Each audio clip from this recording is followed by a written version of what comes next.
Olá, eu sou o professor Gustavo Batista E eu, professor Gustavo Ferreira. e esse é o podcast O Fascinante Mundo do Sensoriamento Remoto. O maior podcast em língua portuguesa sobre sensoriamento remoto e geotecnologias. Do mundo.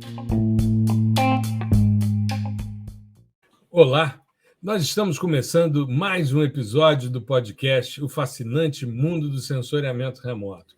Episódio 165, penúltimo episódio da nossa minissérie sobre PDI-SAR, processamento de imagens de radar de abertura sintética. E lembrando, esse episódio vai ao ar agora dia 6 de março, hoje, dia do nosso evento sobre como descomplicar o radar, ou seja, nós vamos falar sobre monitoramento ambiental na Amazônia, né, degradação. Isso eu estou falando da temática, porque eu não me lembro do título do evento. Né? É muito bom a gente ter déficit de atenção, porque a gente vai explicando. Mas isso porque hoje à noite, Gustavo Ferreira e eu, né, vamos estar ao vivo no nosso canal do Geosensor. Vai ter um link exclusivo para quem se inscreveu acessar. E nós vamos, então, também lançar a primeira turma do curso PDI-SAR, Processamento de Imagens de Radar de Abertura Sintética.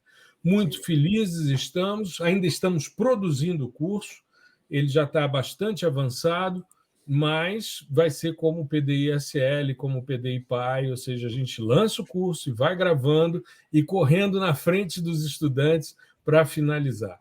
Um curso que vai ter, além dessa apresentação inicial, que a gente acabou de gravar, o tutorial da nossa comunidade no Discord, vai ter um módulo específico sobre conceitos de programação, um módulo específico sobre fundamentos de radar, que a gente vai abordar todos os aspectos conceituais, e aí entramos no módulo de aquisição, que eu esqueci de falar na apresentação, um módulo de aquisição dos dados, são 5 aulas de aquisição, diversos portais, inclusive o novo ambiente da Agência Espacial Europeia, né? Eles criaram um novo ambiente que vai cada vez mais substituir o Copernicus, o Open Access Hub. E aí depois a gente entra em pré-processamento, polarimetria, interferometria, índice SAR de vegetação e finalizando com classificações temáticas, que é o tema do nosso episódio de hoje. Tudo bem, Gustavão? Exatamente. Fala aí, professor. Beleza? Como vocês viram aí, a série segue A o estrutura desenrolar do do curso. curso, né? Isso é legal. Exato. E então estamos chegando aí nos finalmente. Hoje é uma temática um pouco mais tranquila, não sei, do que as anteriores, porque tem muita coisa aqui que possui intersecção quase que 100% com sensoramento remoto óptico. E Uhum, coisas que a gente já tratou de uhum, classificação, né? Ou seja, isso significa o quê? Que você pode aplicar os mesmos métodos de classificação para sensoramento remoto óptico no radar, né? A uhum. questão aqui que é mais interessante no sensoramento remoto por radar é o seguinte: espaço de atributos. E aí a gente volta lá na minissérie sobre orientado a Classificação objetos, né? orientada a objetos, exato. No radar é muito importante você expandir o seu espaço de atributos, né? Perfeito. Aqui eu não estou falando que é obrigado. Você pode simplesmente trabalhar ali com a sua matriz de espalhamento, né? Que seriam os dados nas polarizações que são dadas pelo sistema sensor, VV e Uhum, VH, HV e HH, ou as quatro, enfim. Você pode trabalhar com isso. Só que a coisa fica muito mais interessante quando você expande. E aí, como que a uhum, gente expande esse cara? Você pode entrar com atributos que não são especificamente do SAR, por exemplo, parâmetros polarimétricos, né? A gente pode entrar com matriz de covariância, matriz de coerência. Você pode entrar com parâmetros que não são dessa área, por exemplo, matriz de concorrência de níveis de cinza. Né? Você pode entrar certo. Atributos texturais. com atributos texturais. Você pode entrar com uma decomposição polarimétrica. Cara, entra com ângulo alfa, entropia, maravilha. Tá ótimo. Exato. E assim você vai crescendo, porque... Além da sazonalidade, né, Gustavo? Que a gente já usou numa das masterclasses que nós fizemos sobre classificação não supervisionada de dados SAR, em que nós expandimos. Pegamos uma cena do período seco, uma cena do período chuvoso, e havia diferença, por causa principalmente das áreas agrícolas, e a gente ampliou o nosso espaço de atributos a partir da incorporação desses dados, né? Sim. Aqui eu estou falando de uma única imagem, mas você pode ter um cubo com várias delas. Então, assim, as possibilidades são inúmeras. Até mesmo as operações, né? Você somar as polarizações, multiplicar, dividir. Enfim, o céu é o limite. Exatamente. Né? Grau de polarização, cara, você pode entrar com tudo aí. E para ter a ideia geral é a seguinte: a gente sempre fala que o SAR ele tem essa pegada de descrever propriedades físicas do alvo na superfície terrestre. Né? Então, quanto mais variáveis você colocar que descrevam essas propriedades, melhor. Né? Claro que isso tem um limite. Se você for colocar aí um número de variáveis versus a acurácia do modelo, né, a acurácia da sua classificação, vai chegar uma hora que isso vai convergir. O que significa? Você, sei lá, a acurácia chegou em 0,9. Aí você fica, vai avançar, você vai ficar adicionando e ele vai colocar 0,9, aliás, 0,91. E dali não vai sair nunca mais. Entende? É como se ele convergisse, né? Num processo de looping. Chegou num ponto em que não muda mais, estabilizou e acabou. Não vai incrementar. Né? Até porque isso não acontece no mundo real. Tá? Por exemplo, você chegar, então é só eu ir acrescentando aqui e ele vai chegar no 100%. Não vai. Inclusive, se chegar no 100%, tem alguma coisa errada. Tá? Tem que ficar ligado. A maioria das vezes é assim, chegou no 100%, principalmente se for de primeira. Se for de primeira, bicho, pode saber. Tem alguma coisa errada. Então, a ideia é sempre trabalhar com essa lógica de expansão do espaço de atributos, porque no SAR, tendo essa questão dos descritores físicos, a gente fica meio carente, né, de coisas que, na verdade, a gente fica limitado quando tem só a matriz de espalhamento. Né? Então, a gente já tratou disso em outros posts. A matriz de espalhamento, ela traz uma descrição bacana quando os alvos são coerentes, né? Então significa o quê? Uma coisa que é meio estática ali no tempo, né? Não tem muita influência de fatores, por exemplo, climáticos, né? Pseudo-invariantes, né? Na verdade. Pseudo-invariantes. Você pode utilizar a matriz de espalhamento apenas, que você vai ter um resultado legal, mas 90% dos casos reais que a gente trabalha com imagem SAR, os alvos são incoerentes. Né? E daí a necessidade. Por isso que quando a gente faz uma decomposição polarimétrica, por exemplo, você separa entre decomposição coerente e decomposição incoerente. A decomposição coerente, por exemplo, a que a gente fez há um tempo sobre a decomposição de Pauli, a decomposição coerente, ela utiliza só a matriz de espalhamento. Só meus dados, vamos dizer assim, puros, em VV e VH e por aí vai. Porque ela assume que os seus alvos são coerentes. Se eles são coerentes, você consegue explicar as questões físicas só com a matriz de espalhamento. Quando você não tem coerência, ou seja, seus alvos são incoerentes, utiliza-se outra forma de representar, que aí entram as matrizes de covariância, coerência. Então você divide essas áreas dentro da decomposição polarimétrica. E isso acontece também na classificação. Tá? Então, se você tem um conhecimento da sua área ali, você sabe que aquele negócio não é coerente, é desejável que você agregue mais, vamos dizer assim, planos de informação, né? Mais planos de informação na sua estrutura, né? No seu espaço de atributos. E aí entra as matrizes de covariância, coerência, decomposições, grau de polarização. Então, tudo isso vai te ajudar a ter uma classificação mais amarrada. Né? Não vai ficar um negócio muito solto do tipo, cara, eu acho que isso aqui, esse pixel aqui poderia ser uma vegetação, poderia ser, né, tá dentro de um contexto, mas você acha ele batendo o olho, você, cara, acho que isso aqui não é, sabe? Quando você amarra muito bem as coisas com a ampliação do espaço de atributos, tudo fica mais fácil de classificar, porque ainda que você tenha uma imagem e ainda que ela reflita coisas muito visuais que são muito semelhantes a uma imagem ótica, a gente está tratando de outra região do espectro, né? Estamos tratando de outras propriedades. Então, isso é muito importante. Você pode ver ali, bom, isso aqui é um polígono de cultivo. Tanto no SAR quanto no ótico eu consigo ver. Só que a informação que está te retornando, né, ela está tratando de parâmetros distintos. Quando trata do ótico e do SAR. Então, por isso que a gente tem esse cuidado de ampliar o espaço de atributos. Você pode utilizar a maioria dos métodos, né? A maioria dos tipos de classificação que a gente vai tratar agora, né? Que a gente gosta de utilizar muito a separação dos métodos que o Jensen faz na obra dele, dos tipos de classificação que a gente pode empregar, né? Exato. Então, se o professor quiser continuar aí. Não, maravilha. Eu vou, inclusive, me basear numa das aulas que a gente usa tanto no PDI-SL como no PDI-PI, né, que são os tipos de classificação de imagens.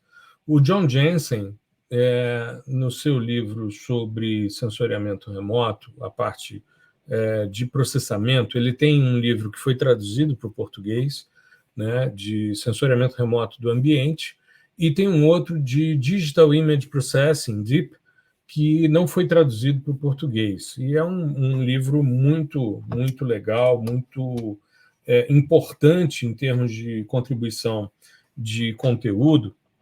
E o Jensen, no livro dele de processamento, ele considera que os dados multiespectrais e os dados SAR também, né, eles podem ser classificados por uma grande variedade de métodos.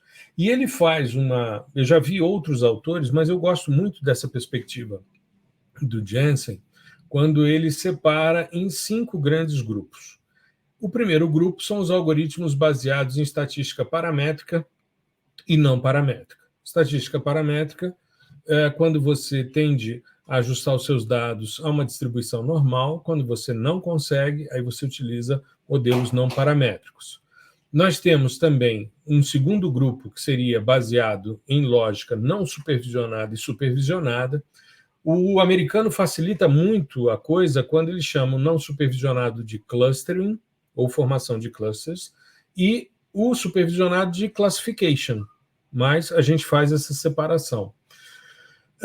Ele também salienta os algoritmos baseados em lógica de classificação hard ou soft, né, lógica fuzzy, a lógica de classificação por pixel ou orientada a objetos, que foi tema de uma minissérie nossa antes dessa. Nós fizemos também um grande evento no ano passado sobre classificação orientada a objetos, que gerou aí diversas aulas nos 2 cursos, tanto no PDI-SL como no PDI-PI, e as abordagens híbridas.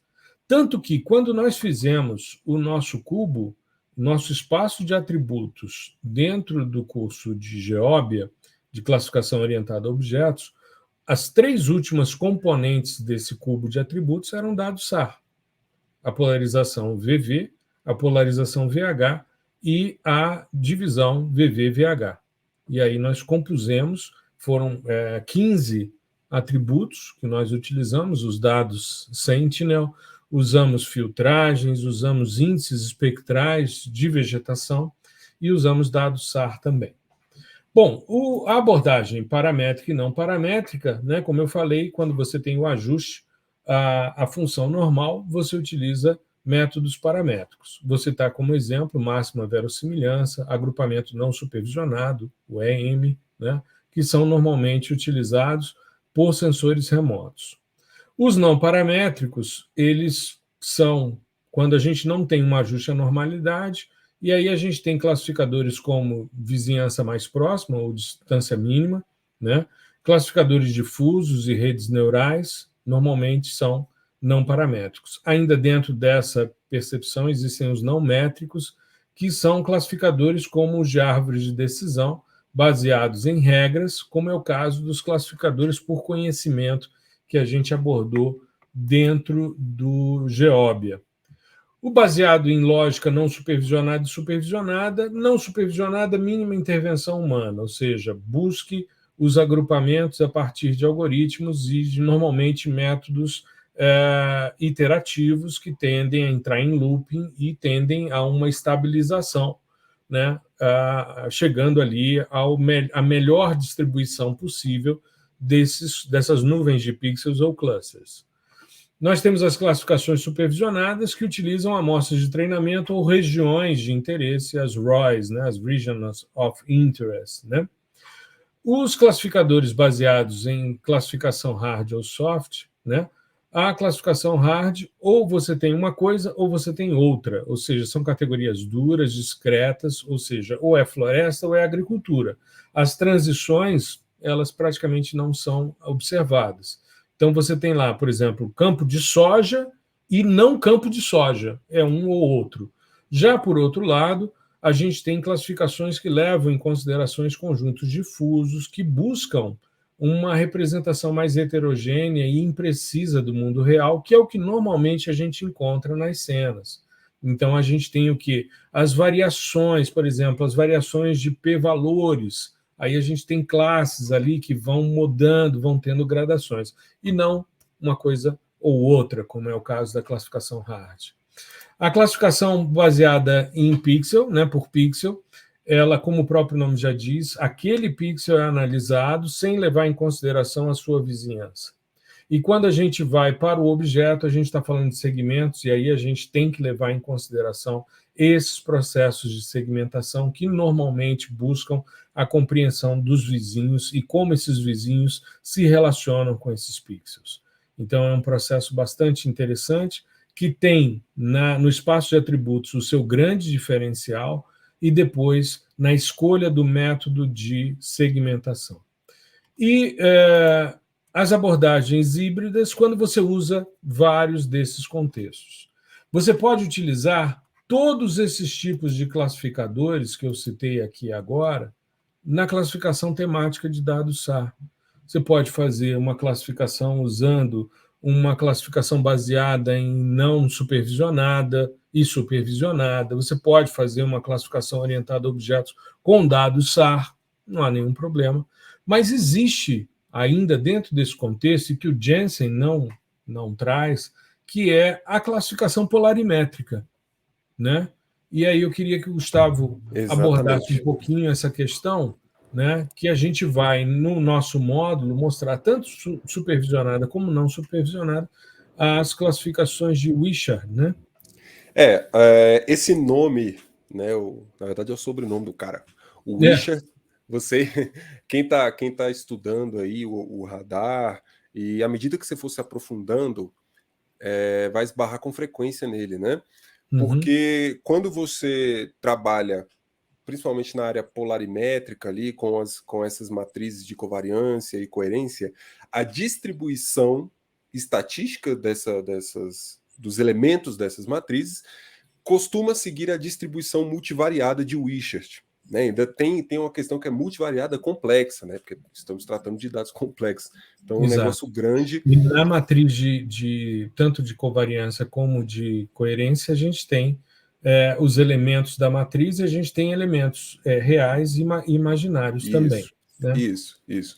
E aí, como tem essa questão, a distribuição que esses dados se encontram é essa de Wishart. Né? Existem outras variantes da distribuição de Wishart, né? Assim como eu falei, é uma distribuição de probabilidades, né? Então, probabilidade multivariada, enfim. E o que acontece? Existe uma métrica, né, do próprio Wishart, que é uma métrica de distância, onde você consegue calcular, né, dada essa distribuição, as distâncias entre cada ponto.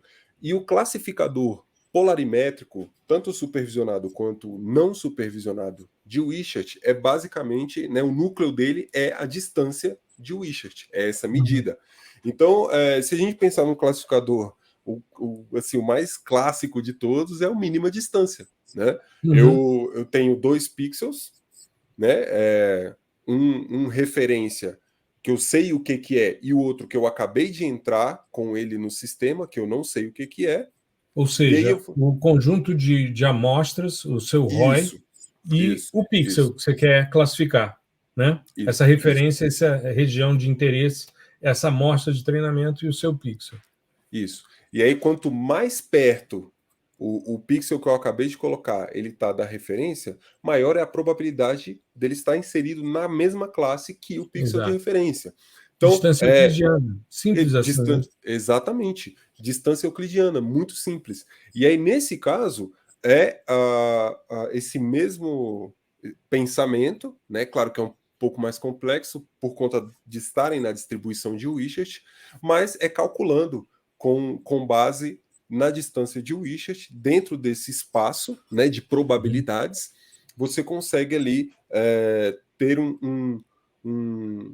vamos dizer assim, algo que seja próximo à classificação de mínima distância, né? Claro que tem algumas ordens de grandeza de complexidade, mas a ideia é essa, é trabalhar com métricas de distância entre os pixels, referência e o que eu acabei de entrar no sistema, né? O que o modelo conhece e o que o modelo não conhece. E aí, a referência que aquele pixel tiver mais próximo vai ser classificado, né? Existem outras situações onde, por exemplo, o pixel ele fica meio indefinido, né? Ele está numa região que não tem uma distância preferencial para nenhuma das classes, né? Então, Ou ele está numa distância que é igual entre duas isso, áreas ou mais de referência, né? O que geraria uma exatamente. confusão.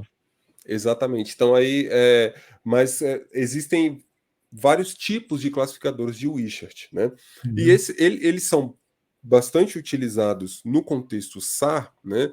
As pessoas costumam se chamar de classificador polarimétrico de Wishart, por conta dessa questão da distribuição, porque os parâmetros polarimétricos eles costumam ser representados dentro da distribuição de Wishart. Sendo assim, a distância de Wishart fica mais simples de você classificar. Inclusive, tem muitos trabalhos, a maioria deles, comparando um classificador polarimétrico com um classificador mais tradicional, uma rede neural, um SVM, Random Forest, né? E na maioria dos trabalhos que eu já li, tá? Aqui eu estou falando do universo que eu conheço só, né? Não li todos, mas a maioria, principalmente quando está envolvido em ambientes de vegetação nativa, as coisas são muito próximas. Do tipo assim, casa decimal de acurácia. O Randall Forest teve, sei lá, 0,94 e 945. O Wishart teve 0,943, sabe? Então, assim, as coisas se equivalem muito a depender do domínio espacial que você está trabalhando. Tá bom? Mas é bom saber que existe esse classificador e que a gente pode aplicar isso até mesmo para efeito comparativo, né? Para você não ficar restrito sempre às questões de classificação que já são conhecidas, já são batidas. É claro que esse não é o único, tá? Classificador polarimétrico ou classificador específico para o SAR, mas a gente trouxe esse daqui porque ele é o mais utilizado. Exato. Dentro do Snap, a gente tem os classificadores, né? Tanto os classificadores não supervisionados como os supervisionados. E quando a gente pega a documentação do Snap, a gente percebe, por exemplo, que primeiro a gente consegue fazer a classificação com dados full polarimétricos. Então, esse é um procedimento em que a gente vai precisar, e a gente tem utilizado, no curso, no PDI-SAR, a gente vai utilizar não só os dados do Interferometric Wide do Sentinel-1, mas a gente vai ter aulas com Extra Wide, com dados Wave, com dados Strip Map, todos esses modos de aquisição específicas do Sentinel, mas a gente vai usar também ALUS, Pulsar, né? E eu estou pensando, de repente, mais à frente, como a gente ainda está construindo, o professor Potier disponibilizou uma página em que ele tem a área que é comum nos estudos dele, que é a Baía de São Francisco, em vários sistemas SAR. né? Entre eles o Radarsat-2, Alus Pulsar-2, enfim. A gente vai trabalhar com os dados da área do Distrito Federal, preferencialmente, alguma área agrícola a gente deve utilizar, provavelmente o que a gente já utilizou, Luiz Eduardo Magalhães, ou a própria área agrícola do PADEF, mas a gente tem a possibilidade de usar tanto os dados ALUS Pulsar 1, né, que já estão descomissionados, mas gratuitos, para a gente mostrar, até porque quando os dados polarimétricos do tipo Quadpol estiverem disponíveis, o Biomass, o NISAR, as pessoas já têm, né, a estrutura de como proceder, tanto em pré-processamento como em classificação. Os algoritmos não supervisionados de classificação polarimétrica que o SNAP adota são o classificador Claude-Pottier, né, o H-alpha, né, e o de Wishart. E, além disso, eles têm também o Freeman-Durden Wishart Classification, né? E, como o Gustavo bem salientou, todos eles se baseiam nessa lógica de distância. Isso. Já o H-alpha, o H-alpha, só te interrompendo um pouquinho, é aquela lógica de você classificar com base no plano H-alpha. Exato, né? exato. Que é exato. o que a gente mostrou na parte das decomposições polarimétricas. Se você está Exato. boiando sobre decomposições polarimétricas, só voltar alguns episódios que a gente trata especificamente de polarimetria, e uns 2 ou 3 episódios. Exato. E aí você tem, nesse plano H-alpha, você tem no eixo Y a coordenada H, né, que seria a entropia, aí você tem o início ali com informações quase determinísticas, depois você entra numa distribuição randômica moderada e altamente randômica. E, no caso do alfa, o ângulo alfa ele vai separar o reto espalhamento de superfície, o volumétrico e o de double bounce, né, a partir da variação. E esse plano H-alfa, né, esse gráfico, né, ele é subdividido em 9 regiões, e a gente vai abordar isso também no capítulo no módulo de polarimetria do nosso curso, né? E os classificadores supervisionados polarimétricos são os classificadores de Wishart, né? E baseiam-se tanto no treinamento como na classificação. Ou seja, você vai criar áreas de treinamento, normalmente são áreas grandes, né, que envolvem, muito por causa da questão do ruído speckle, você precisa ter uma generosidade de amostras, né? Inclusive, o exemplo que eles utilizam no Snap, né, no tutorial do Snap, aliás, no help do Snap, é justamente a área da Baía de São Francisco, essa área que o professor Pottier, volta e meia, utiliza nos seus artigos, né? Então, você tem um módulo de treinamento das suas áreas, né? Criar as suas áreas de treinamento, e, a partir daí, você aplicar a classificação de Wishart, né? Então, Sim. São procedimentos muito parecidos com o que a gente faz no multispectral, como o Gustavo bem salientou, mas que trazem uma forma diferente de pensar, porque a gente não aplica esse tipo de algoritmo na classificação de dados ópticos. O contrário se verifica. O Gustavo, por exemplo, está fazendo doutorado em aplicação de classificadores de Deep Learning em dados SAR.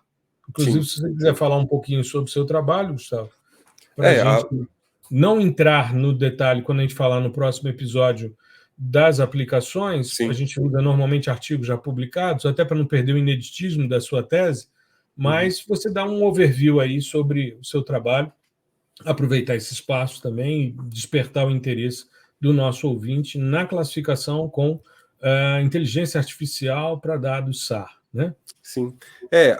A ideia é que, bom, as redes, elas costumam, principalmente as convolucionais, né, que aí é onde basicamente, onde você separa deep learning de machine learning, né, porque quando você trata de redes sem a componente da convolução, você ainda está mais ali para a área do machine learning, né? E a ideia é que elas são sistemas que são generalistas do ponto de vista de input, né? Você pode entrar com qualquer input ali, que ela vai conseguir aprender né, que é o que a gente chama de criar. Ela vai criar uma função que descreva o comportamento daquele seu dado, né, e ela vai criar a melhor possível. Isso quase que independente do tipo de dado. Existem algumas abordagens que são mais utilizadas em sensoriamento remoto. Por exemplo, a UNet. Aqui eu estou falando de arquitetura, né? A arquitetura da rede é a forma com que ela é pensada desde o recebimento do input até a saída, quer dizer se ele pertence à classe X, Y, Z e por aí vai. Nesse meio do caminho, a galera costuma colocar um monte de coisa, né? Por exemplo, camadas, né? Que a gente chama de camadas. Uma camada comum é a camada de pooling, né? Eu tenho max pooling, min pooling. O que significa isso? Vamos supor, eu tenho uma cena gigante ali e eu quero um max pooling. Ele vai pegar com base em um kernel pré-definido, vamos supor um 3x3, então ele vai pegar essa matriz de 3x3, de 9 pixels, e vai encaixar na minha cena e bom, max pooling, aí o que ele vai extrair? O maior número dentro desses 9. É o max pooling. E aí, opa, fechou. Aí ele passa para o outro lado da imagem, pega o máximo também. E vejam, isso significa que eu estou reduzindo o meu conjunto de dados.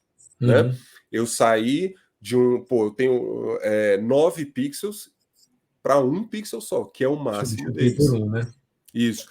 E a ideia o núcleo das redes neurais é esse, é extrair a essência da informação, o suco da informação. Seria isso. O suprassumo da informação. Exatamente. E aí as questões em torno de arquitetura, elas vão diminuindo, o meu dado diminuindo. Aí lá no final, geralmente eu tenho um classificador, e pode ser um classificador comum, SVM, Random Forest, só para dizer o que é, né? O que é aquele suco de informação. O que ele representa, né? Aí eu classifico aquilo, ele é um cerradão, pum, joga no cerradão, né? Então você tem essa lógica de ir diminuindo o seu dado até chegar no classificador. Algumas arquiteturas, por exemplo, a UNet, ela vai diminuindo e depois vai aumentando, formando uma espécie de U, por isso UNet, né? Um desenho de U. E essas são utilizadas para propósitos assim vários dentro do sensoriamento remoto. Eu vou trabalhar basicamente com sazonalidade, com uma série temporal. Então, qual é a ideia? É pegar todas as feições que estão inseridas no Parque Nacional de Brasília. Então, eu tenho mata de galeria, campo, cerrado e corpos d'água, né? Além de algumas estruturas... Áreas de cascalheiras também, né? Isso, solo exposto e também estruturas man-made, né? Construções feitas pelo homem. Você tem, dentro do parque, tem um clubezinho, né? Um clubezinho não, um clubezão, que a gente chama aqui de água mineral. Água mineral, né? Então ali tem uma série de estruturas, galpões e tal, não sei o que, prédios, piscinas. Então a ideia é pegar o comportamento de cada uma dessas feições ao longo do tempo, né? No meu caso, de 2018 a 2022, e conseguir, com uma rede neural convolucional, o polinômio, né, a função que melhor descreva esse comportamento ao longo do tempo. Existem arquiteturas que são específicas para isso, as do tipo LSTM, né, tem BLSTM, enfim, CLSTM, tem várias.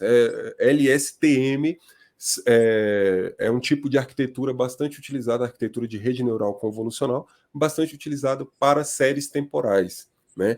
E aqui eu estou querendo só entender esse comportamento.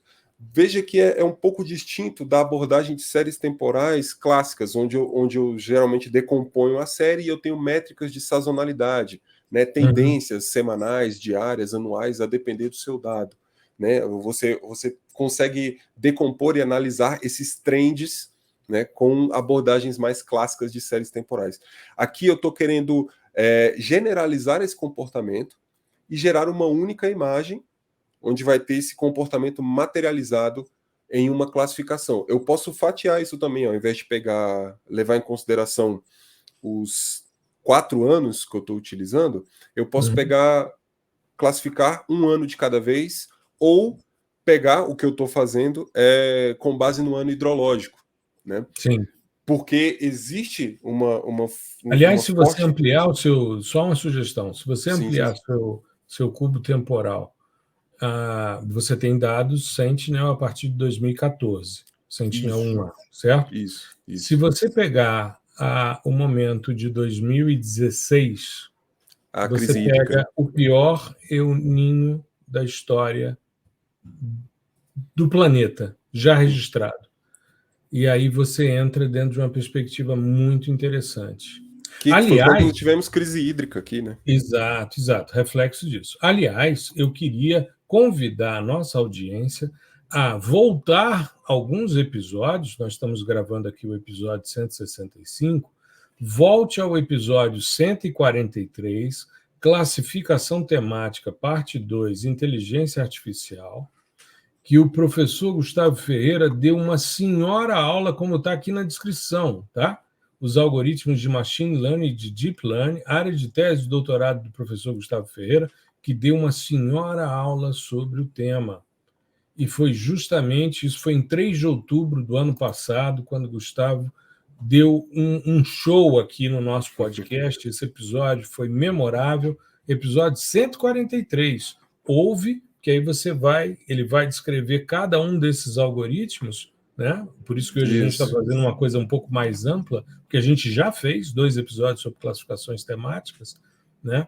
E para o SAR, a gente teria as classificações polarimétricas de Wishart, que seriam um grande diferencial.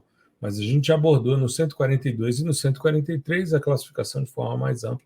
Foram 2 episódios. Exatamente. Né? Aí a questão é trabalhar com esses períodos de ano hidrológico é uma boa pedida mesmo, e até a questão da crise hídrica, porque teve um impacto não só na vegetação, aliás, não só no reservatório, né, porque nós temos um reservatório que abastece cerca de 25% do Distrito Federal, que está no parque. Na verdade, são 2 reservatórios, é porque o outro é muito pequenininho.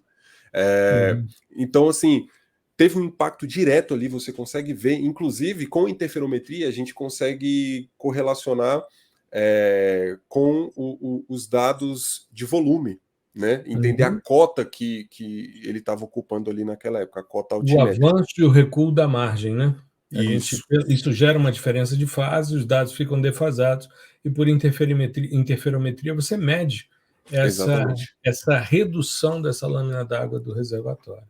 Então, a ideia é tentar entender o comportamento sazonal de cada feição dessa dentro do escopo do SAR, mais especificamente da polarização VV e VH, que é do Sentinel-1. Então, é conseguir descrever as fitofisionomias, corpos d'água, a parte construções humanas, né? Só utilizando VV e VH, na verdade, não só utilizando a matriz de espalhamento em si, né? Porque uma das questões que eu estou colocando é comparando também a expansão do espaço de atributos com parâmetros polarimétricos, né? Grau de polarização e decomposição polarimétrica. Então, eu tenho um conjunto de dados com isso, como o espaço de atributos, e outro conjunto de dados só com matriz de concorrência de nível de cinza. Então a gente vai entender quem funciona melhor dentro desse contexto, quem consegue descrever melhor. Será que atributos texturais são melhores do que parâmetros polarimétricos para esse caso? Ou não? Né? Então a gente tem uma chance de comparar isso ao longo do tempo, e uma série bastante robusta, né? Então isso já traz um certo ineditismo para o trabalho, né? Além de ser dentro do escopo do parque, que tem toda essa questão de preservação, de fauna e flora que são específicas do bioma cerrado, né? E tem, inclusive, dinâmica de fogo, que a gente pode tentar ramificar e entender o comportamento da dinâmica do fogo ao longo dos anos. Né? Que enfim, é a tese do Andrés, né? Que é a tese do Andrés, isso. E aí é que também é com Sentinel-1, tá? Uhum. E essa é uma, assim, uma porta que eu vi aberta há um tempo, né? Assim que eu saí do mestrado, que era trabalhar com Deep Learning e dentro desse contexto mais natural, né? Tirando um pouco do foco de, por exemplo, áreas urbanas, que é o que é mais empregado, junto com monitoramento de cultivo. Uhum. E, assim, eu ainda não Muito cheguei... reconhecimento de padrões, né, Gustavo? Isso, isso. É Eu muito ainda não... focado para reconhecimento de padrões. Eu acho que tem coisas mais. Existem coisas mais interessantes para serem avançadas, para serem investigadas. Por isso, Sim, essa porta que você salienta, né? sim. E é sempre correlacionando isso com parâmetros, né, com descritores físicos dos nossos alvos. Eu Uhum. estou deixando de lado a parte espectral ótica, né, visível e infravermelho, para descrever com base nos parâmetros físicos, para ver se a gente tem algo que seja compatível com os sistemas óticos. E a partir daí Uhum. você tem perspectivas de monitoramento diversas, né? Por conta da robustez, enfim, resolução temporal muito boa dos sensores radar, né? Dos sistemas sensores radar. Então, Uhum. basicamente é isso. A aplicação do Deep Learning ela é centrada muito na arquitetura que você está utilizando. Né? Certo. E isso é bacana. Se você entrar num Web of Science da vida, ou deve ter algum site que liste as principais arquiteturas, cara, você vai ter um catatal de coisa. Tem muita Uhum. coisa, assim. As primeiras que surgiram, né, a gente tem a famosa que chama LeNet, L-E-Net, que é um dos maiores, assim, a referência das referências em Deep Learning, que é o Ian LeCun, né? Uhum. Se eu não estou enganado, ele é francês. E, cara, isso, anos 2000 ou anos 90, ele fez um sisteminha ali que ele conseguia identificar dígitos escritos à mão. Então você passava ali como se fosse uma Eu transparência, lembro. sabe?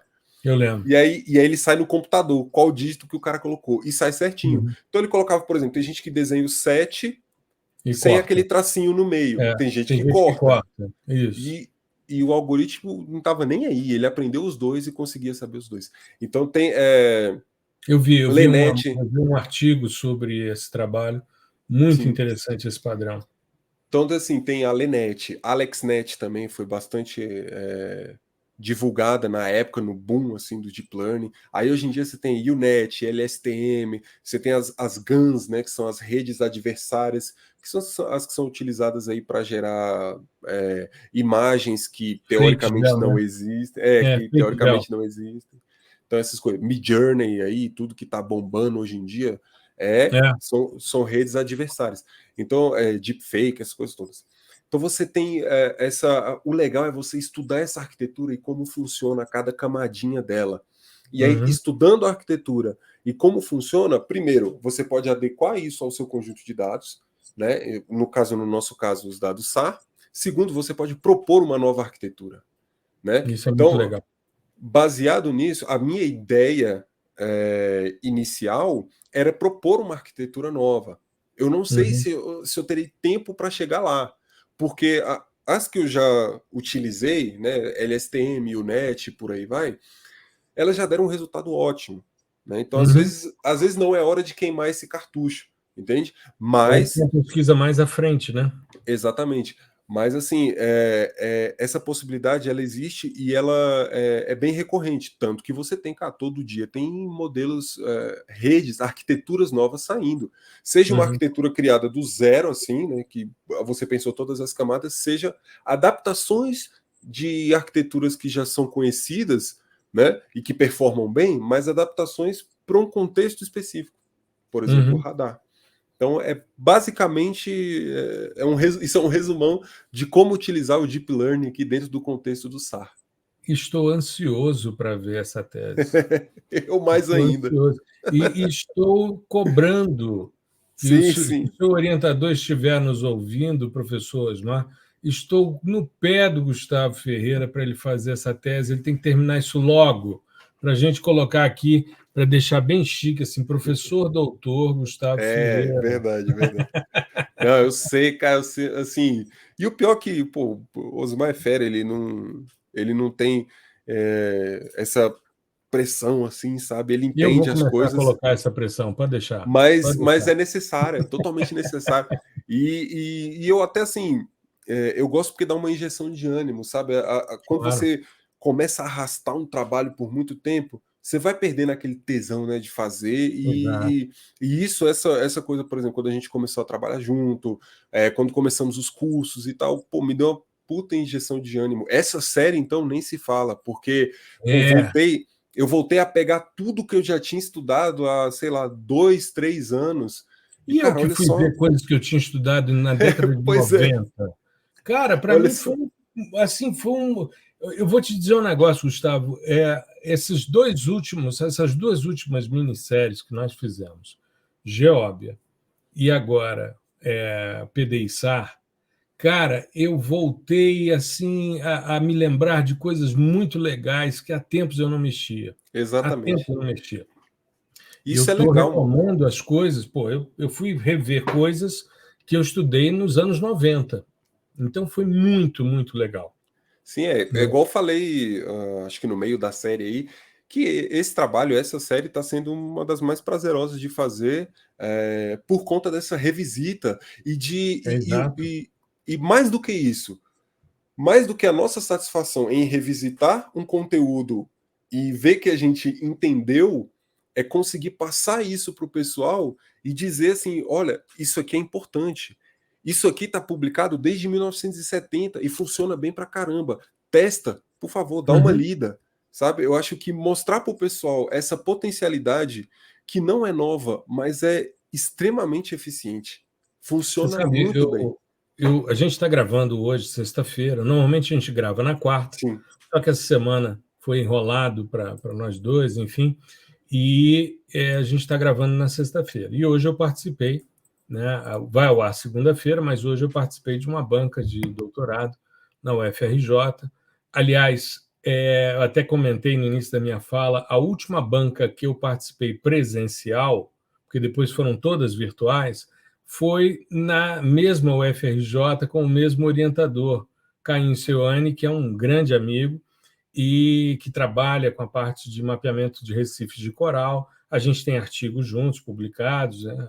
A banca, a última presencial que eu participei foi na UFRJ e foi para mim emblemático porque foi numa sexta-feira, cheguei cedo no Rio, fui do Galeão para o Fundão, né? Almoçamos juntos, participei da banca e voltei. E no domingo desse fim de semana teve um incêndio do Museu Nacional, aquele incêndio que destruiu o Museu Nacional. E quem presidiu a banca foi um professor que coordenava os estudos dentro do Museu Nacional de geologia. Né? Então, para mim, tem uma lembrança desse evento trágico, mas é um marco temporal, então isso ficou muito marcado. E hoje eu fui fazer parte da banca e a estudante é aluna PDI-SL, de uma das primeiras turmas, a Júlia, né? Muito querida, muito, muito eficiente, um trabalho belíssimo de classificação de recifes de coral, tanto batimetria como mapeamento bentônico, usando sensoriamento remoto, muito legal, usando classificação orientada a objetos e tal. E eu tive a oportunidade, quando fui fazer a minha fala, né, eu fui o segundo a me manifestar, o segundo examinador externo, né, da banca, e eu chamei a atenção justamente para isso. Eu comentei, gente, tem coisas que poderiam ser usadas aqui para construção de um espaço de atributos que praticamente foram esquecidos pela literatura. As pessoas simplesmente não revisitam essas questões. Eu falei, cara, os anos 70 foram foi um momento assim de extrema efervescência no sensoriamento remoto. Primeiro porque tem um marco temporal aí importante, que é o lançamento do Hertz-A, o Landsat 1, né? sim. Isso em 1972. Estamos aí com 51 anos, já caminhando para 51 anos do lançamento do Hertz-A. E aí você tem 74 NDVI, você vai ter o PVI em 76, você tem Threshold Cap, Couch Thomas 76, aí você tem em 77 o Haralick com os atributos texturais de matriz de concorrência de nível de cinza. Outro dia, um grande amigo meu, Edson Sano, que daqui a pouco, qualquer dia desse, a gente vai trazer aqui, que é um dos maiores especialistas em radar, inclusive fez parte da equipe de calibração do Alus Pulsar 2. O Brasil tem refletores triédricos instalados pela equipe do Edson, quando ele coordenava o Centro de Sensoriamento Remoto do IBAMA. Já teve em live com a gente aqui no YouTube.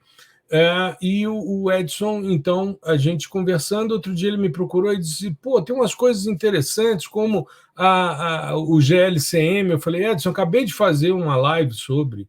Ele disse, pois é, as pessoas se esquecem dessas coisas. Se você fizer um levantamento bibliográfico, você vai encontrar um artigo publicado no Simpósio de Sensoriamento Remoto no início. Sim. Depois os caras deixam isso para lá. Cara, é um troço genial e que está implementado na maioria dos softwares. Por que não? Né? Então, eu vejo isso como um resgate extremamente importante, Gustavo. A Júlia hoje fez um agradecimento a mim na banca, eu fiquei muito sensibilizado. Ela disse, pelo seu trabalho de divulgação de ciência, de sensoriamento remoto em redes sociais. Queria lhe agradecer por esse trabalho.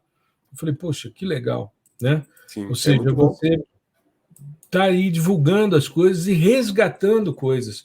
Então, quando eu vejo os estudos lá do Potier mostrando os dados do RadarSat, cara, eu fiz curso de RadarSat em 1997.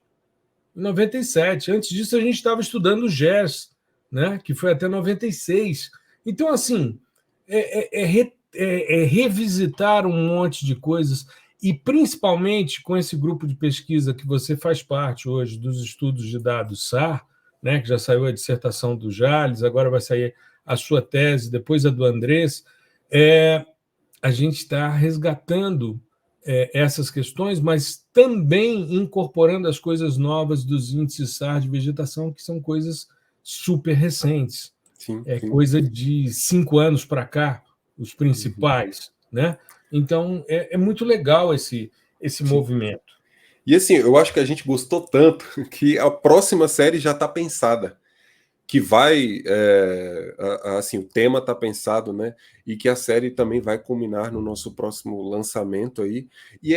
O pensamento é esse daí. A gente vai resgatar alguns conceitos, alguns temas que há muito foram utilizados e hoje está meio... Né, meio assim, o pessoal só quer saber de chat GPT e coisa não sei o quê. E esquece da Os galera do inimigos do chat passado. GPT, né, Gustavo? Nós vamos criar um bloco de carnaval, os inimigos do chat GPT. Não que não seja legal, mas não é essa Coca-Cola toda, né? Exatamente. O pior é que eu uso, sabe? Mas assim... Eu também. Mas assim, eu acho que é auxiliar e não sim. o grande protagonista. Porque a galera tá assim, como se fosse, cara, acabou pra gente. Bicho, faz o seguinte, põe na frente do computador aqui, do chat GPT, minha mãe, que nunca programou na vida. Ela sabe mexer no computador, mas ela nunca programou na vida. E pede para ela uma solução em Python para fazer alguma coisa. Não sai. Para ela falar pro GPT. Não sai, cara. Não vai sair, porque não adianta você falar coisas genéricas. Deixa eu te contar uma historinha, já que você é do mesmo departamento que eu. Eu vou contar só o milagre escondendo o santo, tá? Quando a gente sair do ar, eu te digo o nome do santo. Tá bom? Para a gente ficar aqui e ainda criar uma expectativa. Quando eu estava para me formar, há muitos anos atrás, eu ouvia, dentro do nosso departamento, a seguinte frase: coloca no computador que ele faz. Estou falando aí final dos anos 80, tá? Final dos anos 80.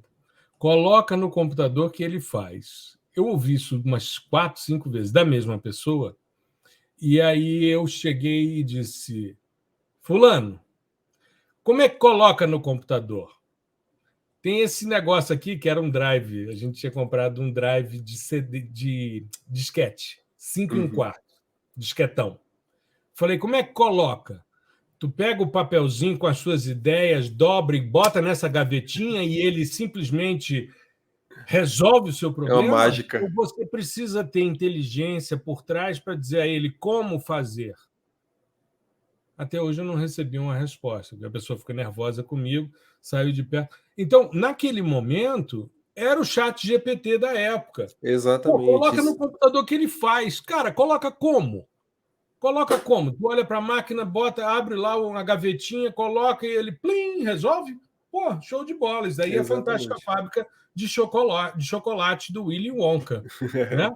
Que aí ele botava, apertava uns botões e tal, e de repente saía lá uma balinha que não acabava nunca. Isso na primeira versão, quando eu era garoto, né? Aliás, o meu sonho era entrar na fantástica fábrica de chocolate. Talvez por isso o fascinante mundo tá vendo? remoto. Tudo tem uma relação. Tem algum resquício da infância. Cara, mas é isso, cara. É isso a mesma aí coisa que você falou. Pede para sua mãe lá, chega para o chat GPT e fala, mãe, pede aí, crie um script para fazer classificação UNET de dados SAR. Exatamente. E vamos ver aguardar. se ela vai conseguir executar. Não vai, cara. Não vai. Esse tipo de tecnologia, né, que todo mundo é disruptiva e tal, não sei o quê, você citou um exemplo agora, né? Toda vez, em todas as gerações, tem a sua. Né? E tá aí. Pô, o computador chegou, a gente está usando ele como aliado. Se você pensar nos caras, nos artesãos, antes da Revolução Industrial, quando surgiram quando começaram a surgir as máquinas a vapor, esses caras devem ter entrado em desespero. Pô, acabou. Como é que eu vou? A máquina substitui o trabalho braçal. Ah, legal. Isso aí, inclusive, Plebe Hood tinha uma letra de uma das músicas dele, diz: na primeira revolução industrial, a máquina substitui o trabalho braçal. Na segunda revolução industrial, a máquina substitui o trabalho mental. Né? E é isso, mas não é substituir, é auxiliar. Ao invés do cara ficar 80 horas apertando um parafuso, tem uma máquina que vai fazer isso, então ele vai pensar num processo criativo e tal. Agora, é o cara que se ajustou às mudanças. Exatamente. Você porque tem que se adaptar. O cara que ficou parado no tempo dizendo só sei apertar parafuso, foi para casa. Exatamente. Foi para casa. E é por isso que a gente oferece capacitações diversas, tá? Não é só, não estou falando só do radar. Esse mesmo discurso a gente utilizou quando do lançamento do PDI Pai. Justamente por isso, você precisa se adaptar, principalmente para você que está na academia ou está no mercado no início ou no meio da carreira, você precisa, é obrigação, não é mais uma coisa opcional, não vem lá, pega qualquer vaguinha aí que está abrindo agora, da mais simples, do analista júnior, e vê se não está obrigação você aprender Python. Tá? Assim como vê se não está obrigação. Eu vi outro dia, numa das vagas que você compartilhou no nosso grupo de discussão interna do Geosensor, eu vi numa das vagas lá, proficiência em linguagem Python. Exatamente. Cara, eu achei genial o termo, proficiência em linguagem Python. Proficiência. Vê lá se é isso. Vê lá se não está sensoriamento remoto. E aí, entende-se por sensoriamento remoto todo tipo de sensoriamento remoto. Então, você tem que manjar de óptico, de radar, de drone, de mais para frente LiDAR, né? Então, assim, você tem que se adaptar. É isso. E a gente está tentando encurtar esse caminho e oferecendo não só cursos, mas também nossas minisséries e posts e lives e masterclasses e tudo, para que vocês consigam se capacitar da melhor maneira, né? E que seja eficiente, que vocês economizem o tempo de vocês, né? Para não ficar procurando um monte de coisa e tal. A gente já traz tudo bonitinho para vocês com o seguinte intuito: é isso que está sendo aplicado no mercado, é isso que está sendo aplicado na academia, esse é o estado da arte. Você precisa aprender isso se você quiser evoluir um pouquinho mais. Exato. Esse é o processo. Esse tem sido o nosso dia a dia de divulgação de ciência nas redes sociais. Né? Não só criar uma cultura, mas também oferecer alternativas, desde estruturas semanais, como o podcast, mensais, como as masterclasses, as nossas lives, enfim, e os nossos cursos de capacitação, que estão se ampliando. Nós estamos lançando o 4º curso. PDI-SL foi o primeiro, PDI Pai o segundo, Sistemas Sensores o terceiro, agora PDI SAR. E vem muito mais coisa esse ano. Esse ano vem várias outras formações em geotecnologias. Né? Sim. E nem precisa aguardamos esperar você muito. hoje, né? Aguardamos o pessoal hoje exatamente. no nosso encontro. Se você ainda não se inscreveu, o link vai estar na descrição do nosso episódio para você se inscrever e participar. Eu estou bastante impressionado com a quantidade de pessoas inscritas no evento para um tema que é bastante restrito, porque não se fala de radar em nenhuma disciplina de graduação nesse país. São raras as disciplinas de pós-graduação que tratam da temática, e a gente está com um público bastante intenso para participação hoje nesse evento, que será apenas um dia, porque vai ser um seminário virtual, vai ser um bate-papo, uma palestra rápida, em que a gente vai mostrar potencialidades de monitoramento ambiental num ambiente bastante complicado de se monitorar, como a Amazônia brasileira, né, e que vem passando por problemas nas terras indígenas, nas unidades de conservação, com garimpo ilegal, com desmatamento, enfim. E o radar é uma alternativa extremamente interessante para a gente poder melhorar esse monitoramento e reduzir os ilícitos e aumentar, né, a preservação, a conservação de um ambiente tão importante como é o bioma amazônico e os demais biomas brasileiros. Não é isso? É isso aí, Gustavão. Eu acho que deu para pegar aí a essência da classificação SAR, que é ampliar o espaço de atributos. E, claro, se você estiver utilizando um classificador específico, que provavelmente vai ser de Wishart, né? Entender como que funciona o cálculo da distância, nem sempre é por distância, tá? Mas como que se dá essa distribuição de Wishart em termos de matriz de covariância e coerência, tá? Aqui a gente pode estar falando grego para vocês, você chegou agora, mas tem todo um histórico aí da nossa série que é só sobre SAR, onde a gente trata também de matrizes de covariância, de coerência, parâmetros polarimétricos, tá? Então pode ficar tranquilo, volta aí, assiste os episódios sobre polarimetria, que você vai entender sobre, a questão, né? E quando você voltar aqui, vai ficar tudo mais claro sobre expansão do espaço de atributos e classificadores SAR e não SAR também, que podem ser aplicados no SAR. Exato. E se você quiser se aprofundar um pouquinho mais em classificação temática, não esqueça dos episódios 142 Isso. e 143. E uma coisa que eu estava vendo, Gustavo, aqui na descrição do episódio 143, que nesse episódio você completava 30 episódios dividindo a bancada comigo no podcast O Fascinante Mundo do Sensoriamento Remoto. Nós estamos só 22 episódios à frente, ou seja, você já está com 52 episódios como âncora aqui no podcast O Fascinante Mundo do Sensoriamento Remoto. Já posso ser promovido.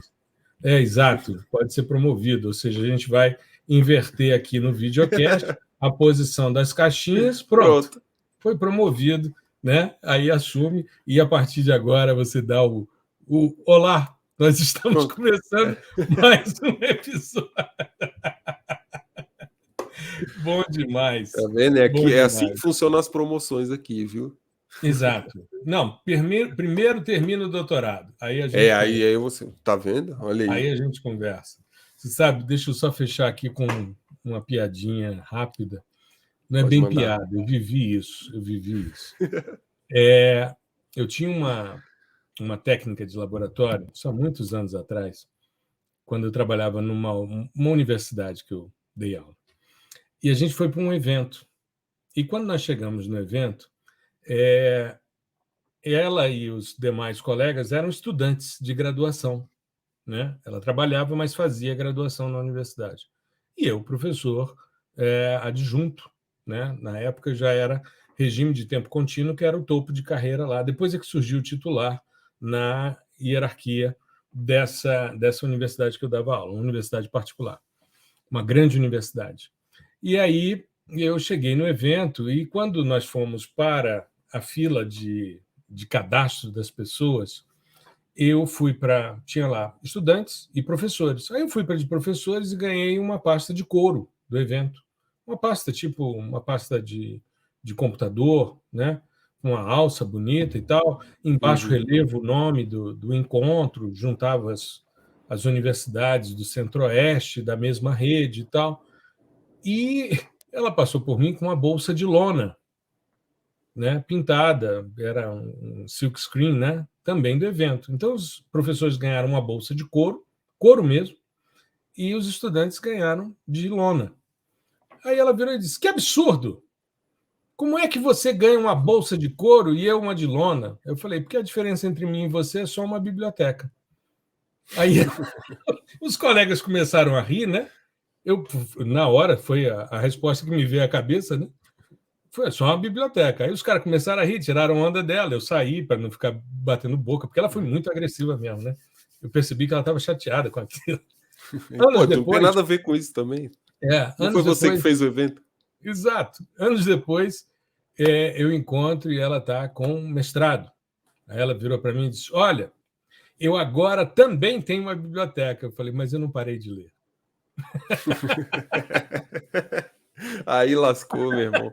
Aí não tem como pegar, não. Eu falei: mas eu não parei de ler, né? E nem morri, então eu continuo expandindo a minha biblioteca de conhecimentos. Então, para a gente mudar seu aqui a espaço de posição, atributos. meu espaço de atributos, exato. Para a gente mudar aqui a posição, vamos terminar esse doutorado primeiro para ter essa promoção, certo? Bora. Isso. Lembrando que eu continuo lendo. Eu vou ter que ler em 2x agora. Exato.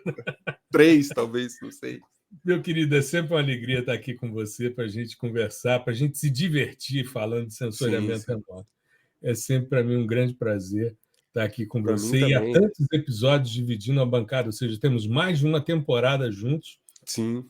Né? Sim. E que venham muitas e muitas temporadas aí para a gente. Com certeza. Para mim, assim, eu tô gostando demais também. E agora, por incrível que pareça, agora que eu tô começando a me soltar e ficar menos tímido com essa coisa, me acostumando com câmera, luz, essa coisa toda. Então, assim, eu acho que a tendência é que eu gosto de falar mais próximo do público, né? Não gosto de ficar usando, sabe, jargões, essa coisa toda, ou nem de ficar fazendo uma coisa formal aqui, chegar de terno. Tirar o academicismo, né? Eu acho, mesmo que a gente fale só para acadêmicos, né? Mas eu acho que é legal. E assim, eu sinto que eu estou evoluindo um pouco nesse sentido de ficar mais à vontade mesmo. Então a tendência é só melhorar e eu estou gostando muito disso. Que era uma coisa que eu achei que jamais faria. Podcast, essas coisas, sabe? Então, provavelmente me encontrarei ainda mais nesse Com certeza. ambiente. Não tenho dúvida disso. Não tenho dúvida disso. É isso aí, meu querido. Até mais tarde no nosso evento sobre SAR. Legal? Exatamente. Até mais. Um grande abraço a todos. Um abraço. Espero todo mundo lá hoje para a gente discutir um pouquinho, né? Fazer esse evento de uma forma até mais acadêmica, um seminário, para mostrar para vocês potencialidades e possibilidades no SAR. Maravilha. Grande abraço. Tudo de bom. Um abraço.